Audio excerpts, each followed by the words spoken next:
my God. Wait, hello. Yeah, how are you doing? How have you been? Oh my God. I haven't seen you in a million years. Hello. The last time I was talking to you, I think you were in New York, right? I was in New York. I think When so. was I? I was probably here. I Oh, haven't been traveling during this pandemic thing much. yeah. Yeah. Well, Are you in San Diego? yeah, I'm back in San Diego now. I'm working remotely from here. Still waiting for you to come Oh no. out. Dude, I know. I wanted to like in January, but soon.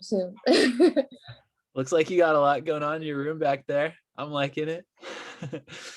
Yeah, I don't know. It's just like, yeah, my little nook where I have like my work desk for school and stuff. So How much school do you have left?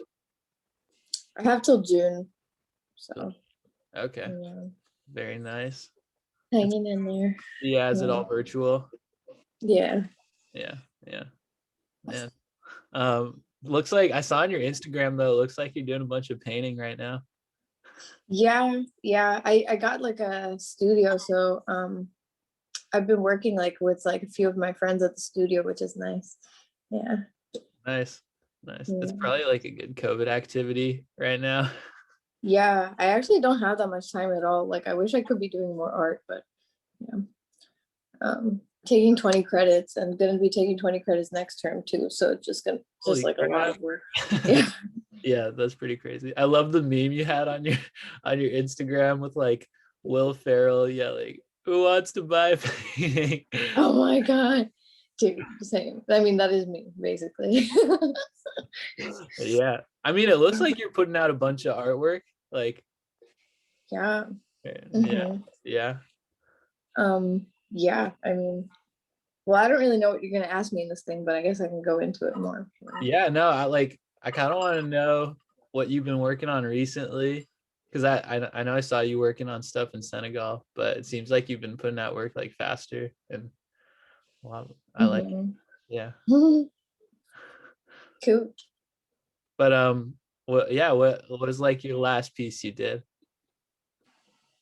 Wait, are you recording? Yeah. The last piece I did, the, the last piece I did was a painting about it was something that I started in the beginning of quarantine, and I was basically feeling like this lack of like human interaction or just like touch, because I mean, I don't know if you remember, but like I'm a I know person who's you're a always touchy hugging. person. I'm a touchy person, yes. I'm always I'm always trying to hug and kiss everybody. But yeah, so I guess I went into my backyard and I saw all of the weeds were just like overgrown and they were taking over the entire backyard. But I was just sitting there watching them, and um, it reminded me of like people hugging, because they looked like they were all standing up and like hugging each other. And Yeah. I was like, oh, so like I'm not getting to hug very many people right now, but it's almost like nature is taking over when there's not many people like outside trying to like control what's happening in nature. um Right. and so I made a little painting where like all of the weeds were hugging each other. So that's one that I just like finished, but most of the stuff that I have is in the studio. So Okay. I have a couple paintings that I can show you here. Yeah, no, I'd love to see one. You can show me one right now if you want. Okay. Um, so this is like an older painting, but I don't know if you can see it very well. Yeah, It's no, it's coming in clearly. right. It's so it's like I call it Backstage Monster, Uh-huh. and it's basically, yeah, a monster getting ready to go on the stage. No. So there's getting ready. Yeah. I There's always, nothing much to yeah. yeah, I always notice in your art that most of the characters don't usually look like actual people. They kind of have like their, I don't know, they're their own character, and maybe like everything about their personality is kind of made into like into their, what would you call it, just non-realistic character, or everything's kind of exaggerated into what they look like. Is that kind of it? Or is that what you're going Yeah, for? Yeah, what is that what you're going for? I just like surrealism and Realism, yeah. like thinking of things that don't exist. So Yeah. it's way more fun. Like even if the concept was like, oh, I want to create like, a person sitting in a like a bus stop or whatever. It's just so much more interesting and funny to look at if they look like completely wacky, you know? Yeah, yeah. I get, let your Yeah. creativity just take over. Yeah. I got a lot more And freedom, I guess, to do whatever. yeah, and I think I also like that it plays into like this like kiddish like appeal that people have Yeah, yeah. with art. And I think a goal of mine in the future is to illustrate children's books, because I've Awesome. been told that all these little creatures and stuff would be Yeah, great. it Like kind of reminds me of like Where the Wild Things Are a little bit, some of your characters. yeah, But yeah, yeah, it's people. cool to see too. I think like all these animated TV shows too kind of made a comeback, that people like, even just adults are loving these like wacky looking characters. Is that something you ever thought of getting into? Or I guess children's book, but even like animated TV shows or something? Yeah, that's something that like I would love to do also. I don't really have much experience with animation, but something that I'm like trying to get into, because um like you said, it's making a comeback and I honestly am here for it. Like whenever I see a new cartoon that's like on TV or whatever, I'm super hyped. I feel like I could see your characters just fitting into a bunch of shows like Futurama, or what's the like medieval one with the woman? What's Enchant? Oh, Disenchanted. Disenchanted. Like I could totally see some of your characters in there. But yeah, I also feel like I see a bunch of like aliens. Is that right? Is it, or would Yeah. you call them aliens, or would you just call them random characters? Yeah, aliens too. I do like aliens. Yeah. Um Are yeah. you a big alien believer? I mean, They, they gotta it's just like, be. well, I mean, I don't have any like solid theories or anything, but I would say that every day, like everything that's happening to me and like to the people around me just seems so incredible. Like it's almost hard for me to believe that like everything that's existing even exists. So it's not very hard for me to imagine that there's even more Right. crazy Anything's things. possible. Yeah. Yeah. At that point in your painting. Yeah. I totally get it. Yeah, no. I remember when you were painting in Senegal, you were like either at the beach or you were in some spot in nature. Is that usually where you like to paint? Or are you more, do you like working in the studio more? Do you have a preference? That's a tough question. I really like working outside. It's something that at first I wasn't sure if I would like it, because I thought it could be a place where I would be distracted from this little world that I'm in when I'm painting. But I realized that that's not the case. Like I'm oftentimes like still in that world, but surrounded by like different energies of people passing by, or like people who are coming to like support me or like watch what I'm doing. And a lot of the time, like when I'm painting and someone sees it, it's a very happy interaction. Right. People like will come up and immediately they'll be like curious or smiling or like want to know more. And I think that it's like a like a sort of like environment that fuels creativity rather than like takes away from it. So um yeah. Because yeah, I saw that crazy video. I think it was you in like the subways of Philly, next to that guy playing the, I don't know what instrument that was, but it was just Oh yeah. so loud. But you're just still dead focused on your painting. I guess that was all playing into it.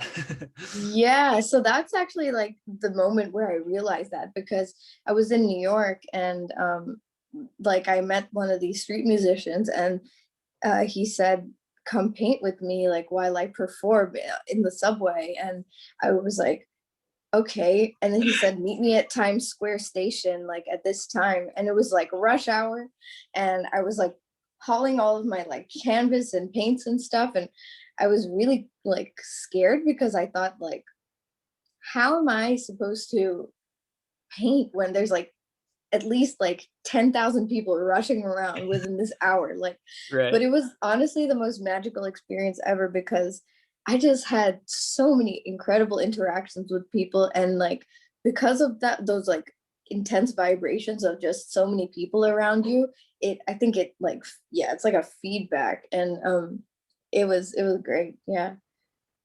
Yeah, that's awesome when you, I don't know, and every outside interaction will play into your art.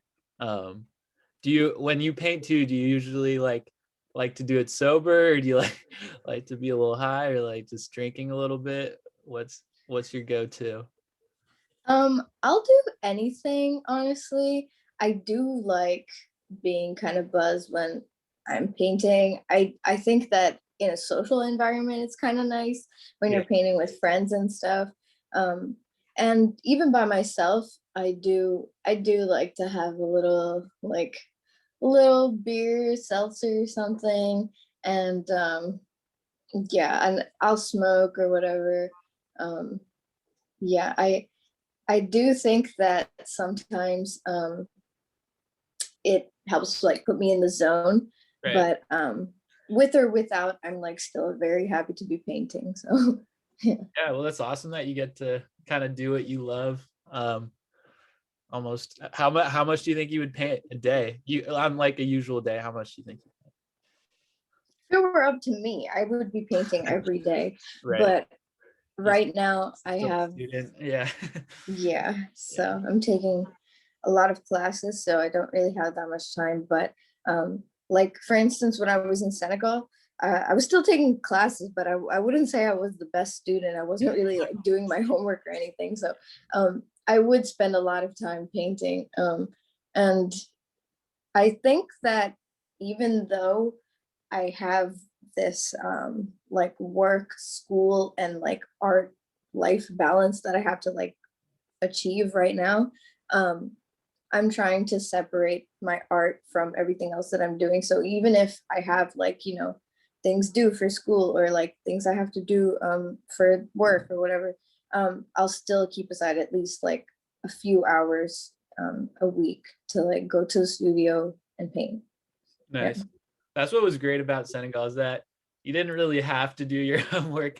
Just going abroad, you kind of got to do anything. And yeah, for those of the people who are going to be listening to this, I met Vidya traveling abroad in Senegal. Just an awesome person, and I definitely made a lot of friends through Vidya, especially like through the skater gang. I don't know if you still keep in touch with them. Oh my God, yes, I miss Oh, them so much. yeah, Yeah, those were the homies. I know. I Oh. know. No, it's cool because like I think you connected like me and a bunch of other people in the group to those people, and those honestly were probably like my best friends that were actually born in Senegal. So I think sometimes we stuck a little too much to our group and like didn't go out and meet as many people. But you were great at that. That was awesome to see. Oh, thank you. Yeah, no, it's really cool. Are you still skating in Philly? Yeah, actually. So when I got back from Senegal, I was like, okay, this is the first time I'm in Philly, and skating again. Like it's been a while, because it had been like almost a year that I'd been back. Um, and then when I got back, I realized that for the first time, like um in years, like I was seeing more than just one girl, aka me, at the skate Yeah. park. Like there was like more girls, and there was girls like riding around in the street, and I was like, okay, so there's people skating now. And so I just went around like, and every time I went out to skate, I would get the number of like all the girls that were skating, Nice. and we made this group chat. and the group chat just kept growing and growing. And now we actually started like a little skate collective for all the girl skaters in Awesome. Philly. That's awesome. Yeah, so we're trying to make that grow and trying to like encourage more girls to come out and skate with us and do little meetups and stuff. So Yeah, are they mostly like first time skaters, or they know how to skate a little bit, or are you the mentor in the group, you would say? I would say, I mean, I think that a lot of them, we're all like kind of beginner skaters. I mean, like beginner as in we are not more than like 5 years of skating. Right. But like it's great because I think a lot of us are at the same level and we all go out and skate together. So we all like learn the same like tricks and the same like new parks and stuff at the same time. And it's like a really nice environment to like push each other and like For sure. yeah, keep going. That's yeah, that's really cool. I know I have a friend here. I think she's kind of doing the same thing. So if you ever came down to San Diego, I'd definitely have to get you in touch with her. Um, Yes. yeah, Oh I my think God. they're like they got like sponsored and everything too. So that'd be, you definitely like hanging out with her. But are there some cool skate parks up in Philly, or do you just kind of find, I don't know, spots in the city that have some cool features or just good roads for it? There are several skate parks. I think a lot of skaters in Philly skate street, but and like plaza style. So there's like a lot of like you said, like cool spots where there's a bunch of features. Yeah. But yeah, there's a bunch of parks and a lot of like DIY spots too. So yeah, not Nice. as many as New York or anything, but there's a good amount. And yeah. That's cool. That's cool. Would you say, I don't know if this ties together at all, but would you say skating kind of ties into art? Yeah, I Yeah. do because yes, I would say that because I think that a lot of people that I meet skating are either an artist or into art or creative in some kind of way or the other. And skating itself, I feel like is And kind art? of creative. Yeah, it is an art. And it's something that you kind of like you do by yourself. I mean, you're not, I mean, you could be skating with other people, but like you're still skating by yourself, like with other people.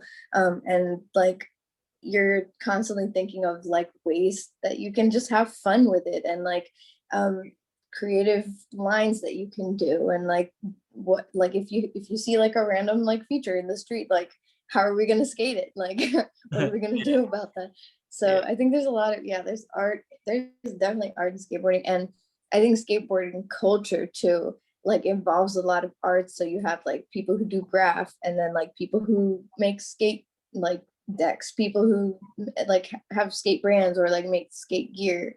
um and just like yeah, so there's like I think they're definitely like related for sure. Yeah, nice. And then did any particular person get you into skating, or did you just see it and you're like, oh, this looks awesome, I need to try it? Well, I had a skateboard when I was really young, like maybe like 7 or 8.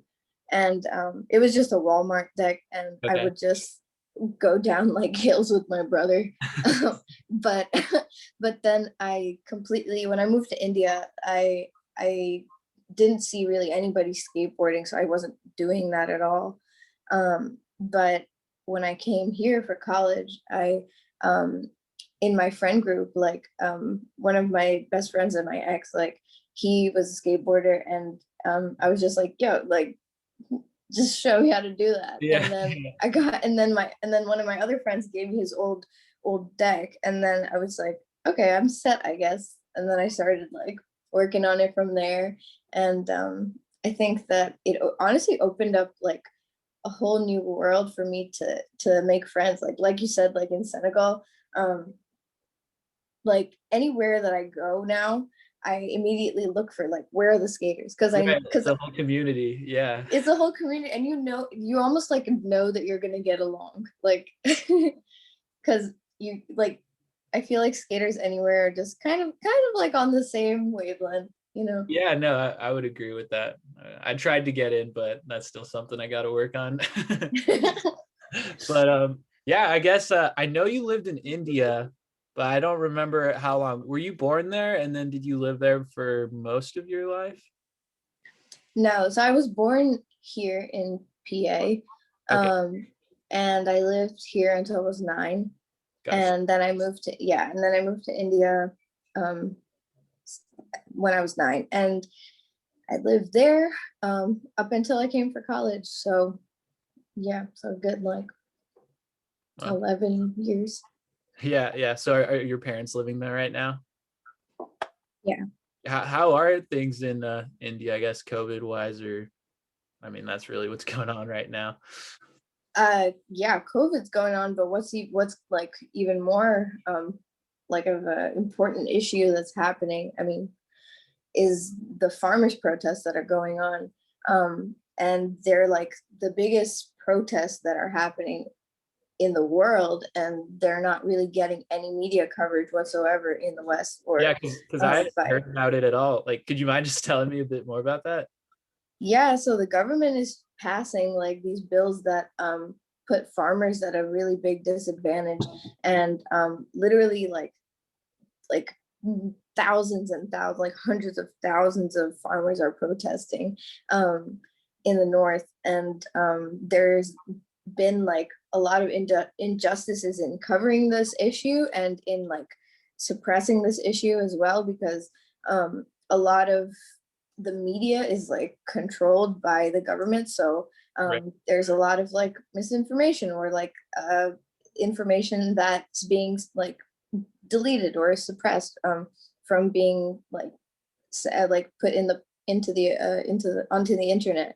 And yeah, and I think there's just a lot of, you know, police brutality, and people are dying. It's just, it's not good. Yeah, and what was in the bill that was, do you know what was in the bill that was going against the farmers or what? I don't know exactly what it was, Yeah. but Yeah, because I hadn't heard of it till you just mentioned it right now. But yeah, I know that in certain countries, it's definitely hard to get access to real information. I know I don't remember what countries this was happening, but I know in like Russia and I think Indonesia, there was maybe I think they just cut off the internet to the public to try to stop social unrest. It's just crazy. yeah. I don't know if that happened in India too. I thought I might have heard that, but that might not be correct. Yeah, this was the second time this is happening, like in like the recent past, and the first time they did actually just cut off the internet completely, Yeah, like just blackout, like that's so that's crazy. yeah. Have you actually heard about Elon Musk trying to provide free internet to everyone through the satellites he's put into space? Oh He no. kind of yeah, so basically he's been launching a bunch of satellites into space with his oh my gosh, what's his company? SpaceX.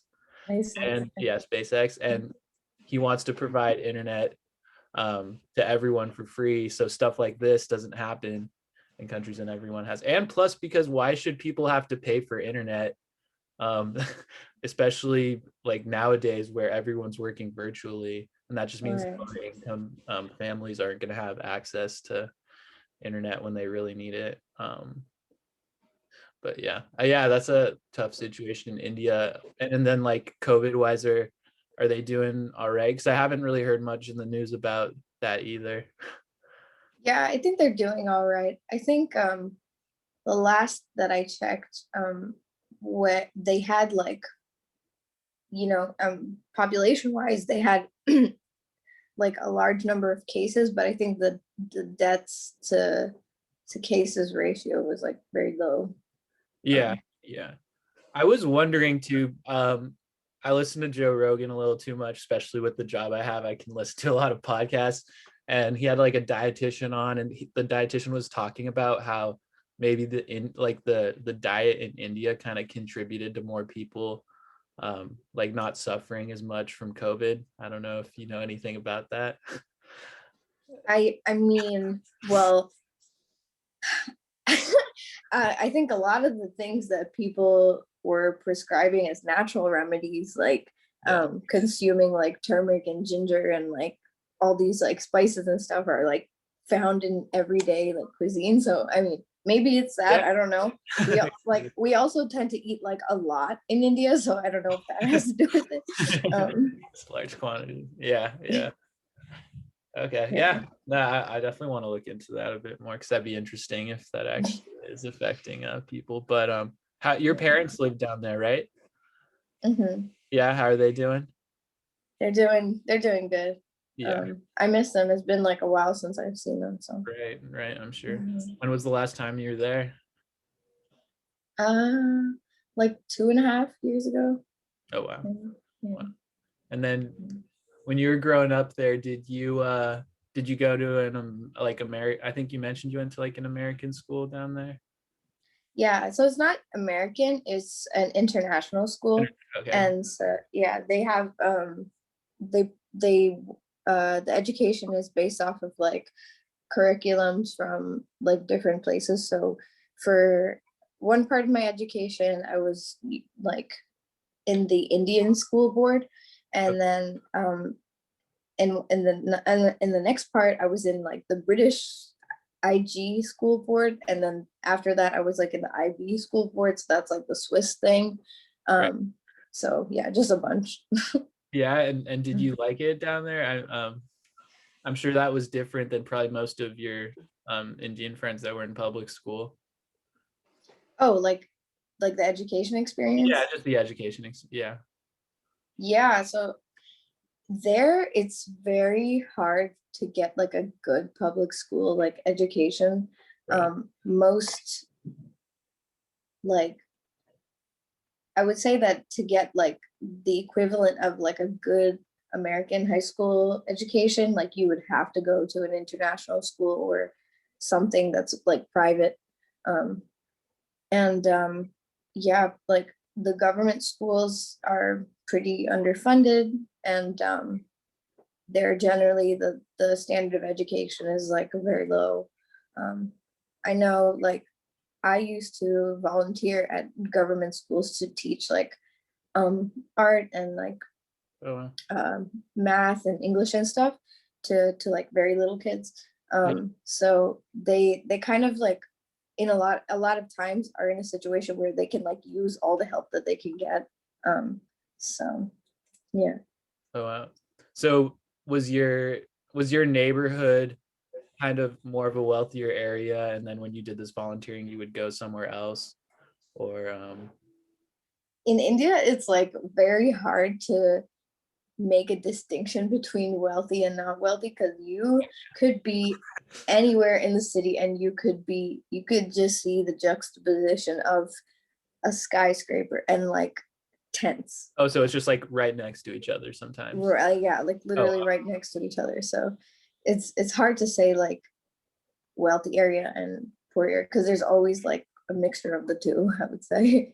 oh, that's crazy. Oh yeah, I'd Yeah, love to but live. I did live in the city, so it's not like I was in like a rural area. Right. And yeah, some of these schools are like yeah in more like rural areas. So. Yeah, I didn't know you were teaching art in I don't know, middle or high school most likely. Yeah, it was just like a volunteer thing. That's So really cool. yeah. Yeah, so art's kind of been in your life for a while. Yeah, I mean, I've been doing art since I was a kid. Like that was like the first thing that I did. And I think my parents always kind of encouraged me, and I I would basically they would come home with just like a stack of like waste fax paper, and they would like staple it together and be like, there's your sketchbook type. And I just like use a ballpoint pen or whatever and just like keep drawing and drawing and drawing. And then I discovered like the internet, and Yeah.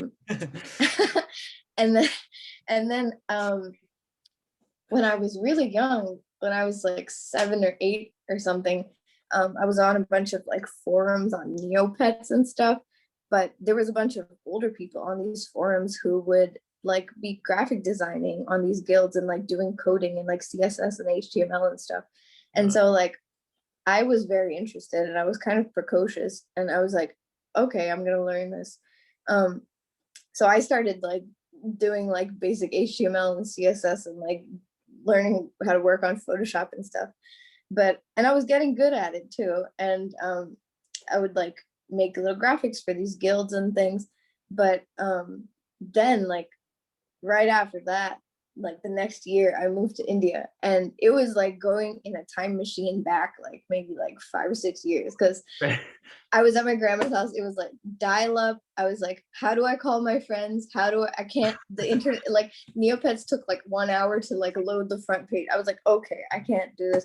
So then I kind of like had to shift my interests a bit, and I started going outside and doing other things. So Oh wow. Wait, so Neopix, is that what it's called? Is that kind of like a Reddit for artists? oh no. Like, do you know Neopets? Oh wait. No, wait. Explain it to me. I think I do. Well, you definitely know Neopets. They're like these little like cartoon creatures, and When you register them online. yeah, like go online and you make like, yeah, you just like take care of your little Neopets, and you have like different like games that you could play and stuff. Um, but they had like a section of it that had like these guilds that you could create with other people who were Neopets users. And for some reason, it was super advanced, and they had all these like That's people were so building random. websites. It's so random, yeah, I know. Yeah. And then me and like another friend from school would go on it after school every day, and we would just like, um, yeah, it was like a Reddit on Neopets. Yeah, it was funny. But it was like making like everybody had their little website and all their custom like graphics and like shit. So it was fun. But That's great. So you were doing that like before you were 9? yeah, I was. But then like I said, like when I went to India, it was like I completely had to abandon all of that stuff because I just couldn't like Like like did you have access to Wi-Fi? no, like there was like not. I mean, we got Wi-Fi eventually, but like for the like we still had to like, yeah, for a lot of the time like it never worked. And like people like the power went out pretty much like every day. And like it was just like really slow, and it was just not conducive to being like a techie, I guess. But then I guess time went on and it got better, but at that time like it was just not possible for me to do that. Yeah. Right. So did your painting kind of take a pause, or did you just start doing more painting without internet? Yeah, so yeah, I like enrolled in school, and I had a lot of great like art mentors in school. And throughout my entire schooling, so from like, yeah, third grade to 12th grade, I was in the same school, and I had a lot of like different art mentors who kind of like really believed in me. And basically they had my back because I would skip class a lot and go sit in the art room. And Yeah. they'd be like, excuse me, but your teachers are complaining to me, okay, Yeah. that like I'm letting you sit here, so you better get out of here. And then but I was just stubborn, and I just stayed there and made art. So I gotta thank like them for sure. I had a lot of great art mentors, two of whom passed away in the last few years. So yeah. Yeah. Did you Yeah. still keep in touch with them when you moved to the US? Yeah, somewhat. Um, we just like check up on each other type. But Yeah. I they're my most the art mentor that I'm the most close to, I still email him all the time. And I think like we have a really good like relationship, and I really hope like to see him again, because I always like love learning from these people whenever I get to see them. So Yeah. So what was the learning experience like, I guess, because 3rd to 12th grade, that's a pretty big time frame. I don't know. Like, what did you start with? I know you probably already had some talent from painting before, but how did you start and grow into the artist you are now, I guess, from that, or at least to 12th grade?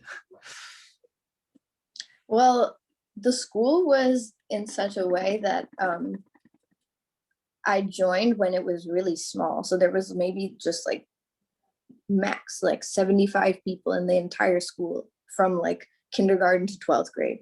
So imagine like Wow. a small apartment building, and there's just like all these rooms, and like like in your class there's maybe like 10 or 11 students, you know. Wow. Okay. um, um, and so it was like a very small school like that. And then gradually throughout the years that I was there, it grew and grew, and then they got like a 60-acre campus, and then like it became this huge thing. Oh, wow. And yeah, and then so a lot of new kids joined and whatever. And but I think that because it was so close, um we were I was able to like have a say in a lot of the things that school was doing, because um they encouraged, you know, like people who had creative ideas. They were just like, oh, go ahead, do it. So so I got to do a lot of fun things. Actually, we had a lot of like events that happened, and a lot of like shows and productions and stuff. Oh, nice. And I got to design costumes for a lot of them. I got to like help with like sets. I got to create like publications and magazines for the school, and make like all sorts of like art that went up for different things. So they were always very like encouraging of it, I would say. And it was always like a kind of like free environment to go and like play with whatever materials you wanted to play with. We never had to like pay for anything extra. And the teachers always told us to take home whatever we needed. So it was it was very good. It sounds like an awesome experience, especially if you're an artist trying to grow. Yeah, yeah. Yeah. I definitely saw like in Senegal when you were doing your art show, I was like, this is definitely not your first time doing like an art show and showing your pieces in front of all those people. Um, that was a really cool experience. Like, had you done that Yeah. before? Like an art or would you call that an art show? Yeah, I mean, I that was my second exhibition. So the first one, yeah, the first one that I did was at my senior year of high school, and I had like a collection of works that I had done. And that, yeah, so that one was the first one.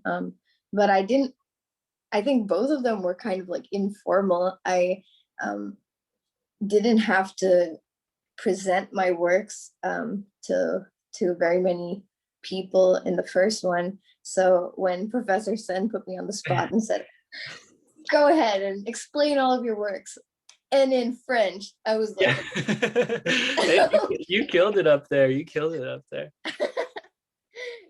yeah, it just makes me so happy to like just, yeah, be in a place with all the people I love. Like it was just all my friends and all the professors and everyone, and then all my art. So like what could be better? Yeah, it's Yeah. so nice. No, that was great. Yeah, some people ended up buying some of your art, right? Or all of it? Was it all bought? Oh no. I think I sold yeah, I sold from that collection. I sold two things, and I gifted three things from that collection to like people who were like made an impact on me in Senegal when I was there. So yeah. Yeah. Which was which was the hardest one to part with, you think, when you were doing that collection? Oh, I think the one that I liked the most was this one that I painted of my mom, like my mom in Senegal. Um, and it was a painting of her making like a huge pot of chip. I remember. And yeah, and there was like some like little bunnies and birds and stuff running like around her. Yeah. And but I don't think that it was that hard, because I'm gonna see it again, because like it's she like I gave it to her. So Oh, so really? it's in her house. Yeah. um so, and also like even the one that I sold one of them to, one of them was sold to Professor Sen. So that painting of the La Pirogue des Rêves, that has like the guy with the joint in his mouth and like Yeah. sitting on a boat, um Right. that's at work, like for display. So if I Oh, ever that's go cool. back, like I'm sure I can see that there. um I'd love to Yeah. go back to Senegal soon. I don't know when I can make it happen, but it would definitely be nice. And just to see my host family again and see, I mean, hopefully we could coordinate something with everyone from the program and go back. That would be awesome. No, I really want to, like, so badly. Yeah. Do you still keep in touch with your host family? Yeah, I do. Do you? A little bit. I probably should a bit more, especially if I want to go back and stay with them. Yeah, they just get so happy, like, whenever I send like little messages, and I'm the same. Like, whenever I had a little cousin, do you remember the little boy who was just like so naughty, who'd Yeah, be a like, little chubby. yeah. So every time he's around, my mom will like send videos of him, or like of him talking to me, or like voice recordings of that. It just kills me every time. He's so funny. Oh my god. Yeah. Yeah. Yeah, oh my God, my little host brothers were messing around all the time too. Especially since Oh, there were yeah. two of them. They were always wrestling. And just like trying to get on my laptop when I was there. But they were great. What do you think was your favorite part about living with your host family? Because I know I'm maybe the cooking. I remember you really got into that when you were there, or Ataya. Ooh, yeah. I guess my host mom and sister didn't drink ataya, but so they never would like prepare it really. So I became the attire preparer of the house. So every time somebody like guests would come over, my mom would just be like, "Oh, why don't you make some attire for the guests?" I'd be like, "Okay." Um, but honestly, like making attire is a vibe. It's really, it's That really, tea, you just got to get in the zone. yeah. Pouring of tea. Oh my God, the pouring, that was crazy. Oh yeah, you gotta get that perfect vertical pour. You gotta get that nice foam on the top. Oh yeah. Yeah. Yeah, living with my host family was just, I don't know, it was really nice.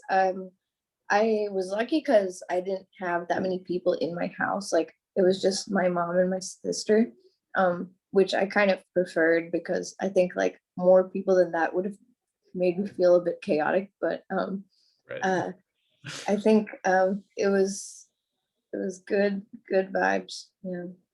Yeah. Mhm. Have you been cooking any of the Senegalese food back here or back in Philly?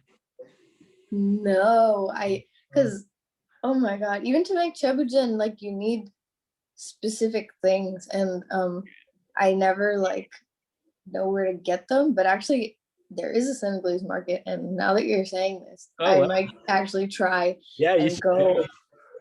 Yeah, wait, have you tried to cook anything? No, I'm not a huge cook in general, but when I was in Denver, Elise cooked up some cheb and something. Cheb is rice in Senegalese for anyone who wants to know.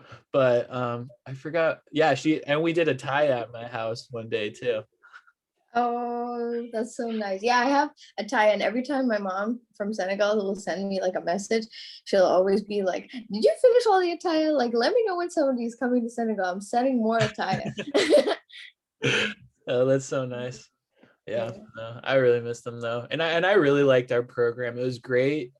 I think like with the amount of people we had, um, and just living with the host family made it super immersive into like Senegalese culture. Because I know a lot of people kind of who went to like Europe or just stayed in like dorms ended up kind of immersing themselves less in the culture. But I think going to Senegal and doing that was really awesome. It is unforgettable. I really want to go back. Yeah, I can't think of like an experience that could match that. Like, it's so, oh my god.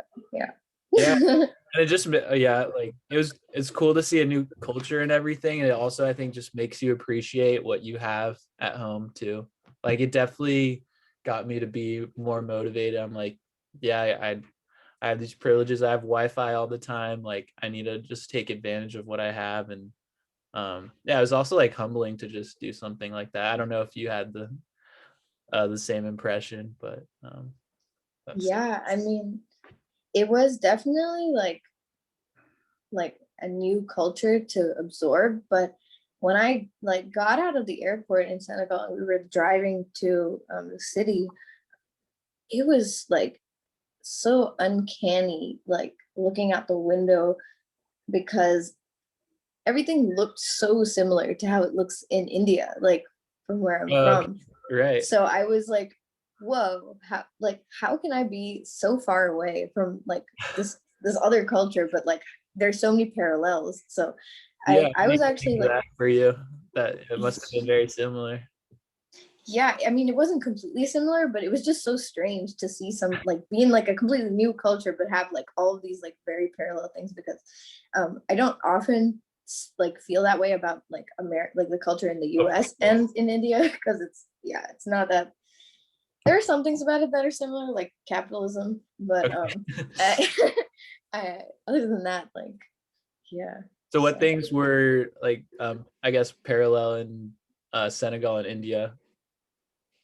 um well, things like even everything from like what shrubs were growing to like um Yeah. the like there's a bunch of street hawkers on the street like selling tea and coffee and like whatever else, and everything is kind of like you buy one of everything, you don't buy like 10 of everything. And like there's like people will they're washing by hand, and they're using water a lot less, like they're being more conservative with like um with all of that. And they like place a big importance on like food and like relationships, and like Right. making sure you're talking to your neighbors and your family all the time, and like things like that.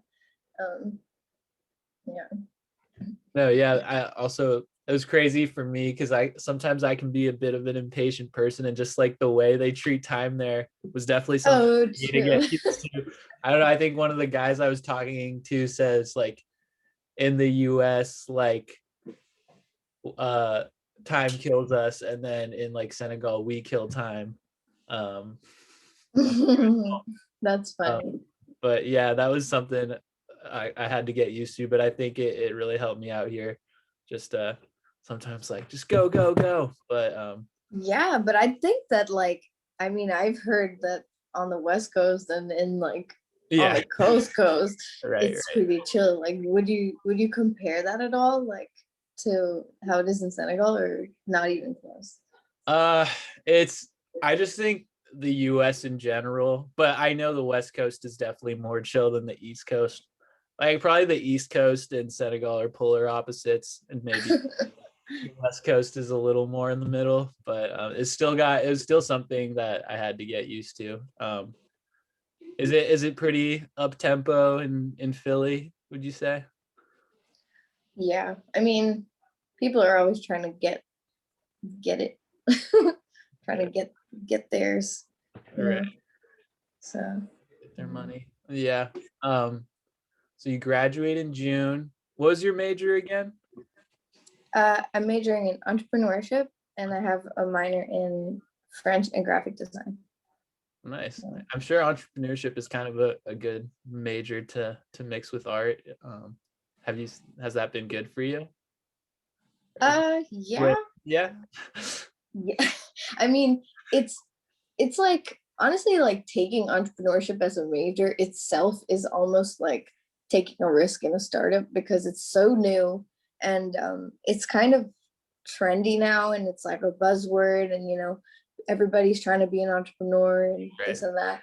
But definitely had like a good community that came with that, because we had like a startup incubator that used Oh, to cool. work at the front desk there for like years. And there's just like a little community that has everybody who's like trying to start something, or um, somebody who has like advice, or like people who are like experienced, people who graduated and have companies now.